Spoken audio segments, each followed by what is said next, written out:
You open your eyes. There is nothing. Not darkness, not silence, not emptiness, nothing. No light, no sound, no gravity pulling at your bones, no air filling your lungs, and yet somehow, impossibly, you are still breathing, still existing. And that is the cruelest part. You reach for your wrist instinctively, the way you've done 10,000 times before. The Omnitrix is there. It always is. Pulsing, warm, alive. But everything else? Gone. You don't remember falling asleep. You remember transforming. You remember the Omnitrix screaming, a sound it has never made before. Not the familiar beep of a dial locking in. Not the green flash of a successful shift. Something deeper. Something geological, like tectonic plates grinding inside a star. You remember your body changing, not into Humongosaur, not into Alien X, not into anything you've ever been before. Something new, something the Omnitrix had been hiding in a locked chamber behind 17 fail-safe protocols that no one, not Azimuth, not Paradox, not the Galvan High Council, had ever authorized you to access. You remember light, infinite light, and then, nothing. You spin around in the void, searching. Your eyes, still human eyes, still your eyes, scan the absolute absence of everything with the desperate focus of someone who refuses to accept what they already know. Where is Earth? Where is the Milky Way? You check your internal compass. The Omnitrix always knew where home was, some quantum thread stitched between the device and the planet it was built to protect. You focus on that thread now. You pull at it. It unravels in your hand like ash. You did this. The realization doesn't hit you like a wave. It doesn't crash or roar. It arrives quietly, the way the worst truths always do, slow, certain, suffocating. You access the form, the one Azimuth called the absolute form, the one locked behind every warning he ever gave you, the transformation that didn't just channel cosmic energy, it became it. For 11 seconds, you were everything. Every star, every atom, every galaxy spinning at the edge of observable space, every civilization that ever looked up at the sky and wondered if they were alone, every child on every world who ever felt small, you were all of it. And then, like a breath held too long, you exhaled, and the universe exhaled with you. 11 seconds of absolute power, and in those 11 seconds,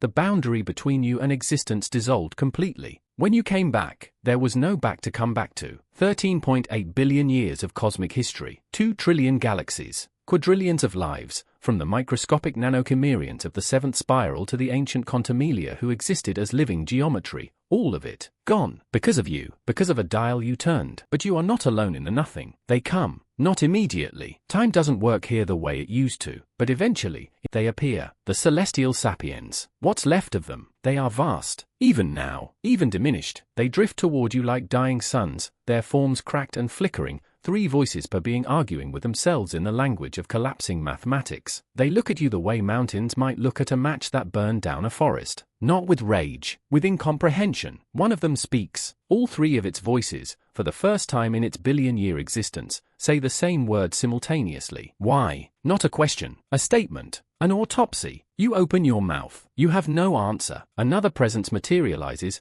Paradox. Professor Paradox, Time Walker, friend, the man who has guided you across centuries with a calm smile and an infuriating patience. He is not smiling now. He is old in a way you have never seen him, older than his body was ever supposed to get, because time is collapsing, has collapsed, and even he, who exists outside its current, is fraying at the edges. His coat, his face, his eyes. He looks at you, and you realize he already knew this moment was coming, has watched it approach from the outside for eons, has tried to warn you in 100 different timelines that never quite lined up correctly. Benjamin, he says softly, that's all, just your name. It destroys you more than the void does. You think about Gwen. You think about the way she used to roll her eyes at you, exasperated, affectionate, present. You think about Kevin, about Grandpa Max sitting at a campfire with smoke rising into a sky that no longer exists, about every alien you ever fought, every enemy you ever showed mercy to, every world you ever saved, Galvan Prime, Anna Transil, the Inkershorn Empire you once brought to its knees without throwing a single punch. You saved them. You spent your entire life, from the 10-year-old kid who found a watch in the woods to the warrior who stood at the edge of universal collapse, saving things. And in 11 seconds, you erased every single victory, every life you protected, every sacrifice that was made to keep you alive long enough to do your job. The Omnitrix pulses on your wrist. Green, steady, alive, mocking you. You grab it. You want to tear it off. You want to smash it against something, but there is nothing to smash it against. There is only you and the void and the dying light of the last celestial sapiens and Paradox watching you with ancient, heartbroken eyes. Can you fix it? You ask him. Your voice sounds wrong here. Too small, too human for a place where humanity no longer exists. Paradox is quiet for a long time. Time, he finally says, requires a universe to exist inside of. And then the Omnitrix speaks. Not beeps, not pulses. Speaks. In Azimuth's voice, recorded, archived, buried so deep inside the device's architecture that not even Azimuth himself remembered placing it there. If you are hearing this, the voice says, calm and precise and devastatingly familiar, then you have done what I spent my life trying to prevent. And also, exactly what I designed you to do. You go cold. The universe you destroyed was the fourth iteration,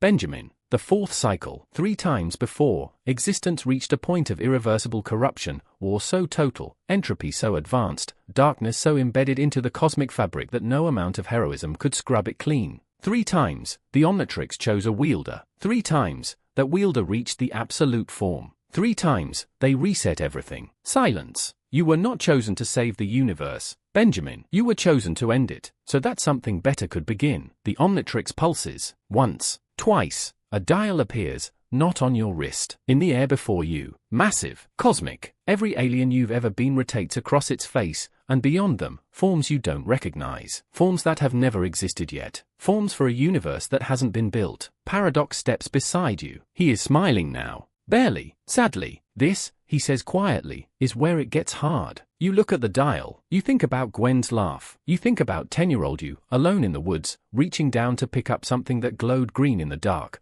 Not because you were brave, but because you were curious. Because even then, something in you refused to leave a mystery alone. You were never the hero of the old universe. You were always the first breath of the new one. Your hand moves toward the dial. The void watches. The celestial sapiens watch. Paradox watches. You close your eyes, and somewhere in the absolute dark, in the space between the death of everything and the birth of whatever comes next, you whisper the only truth that has ever mattered. It's hero time. You turn the dial, and the universe begins again. And this time, somewhere in a new cosmos, on a world that doesn't exist yet, a watch falls from the sky. It is waiting for someone worthy enough to find it. It always is.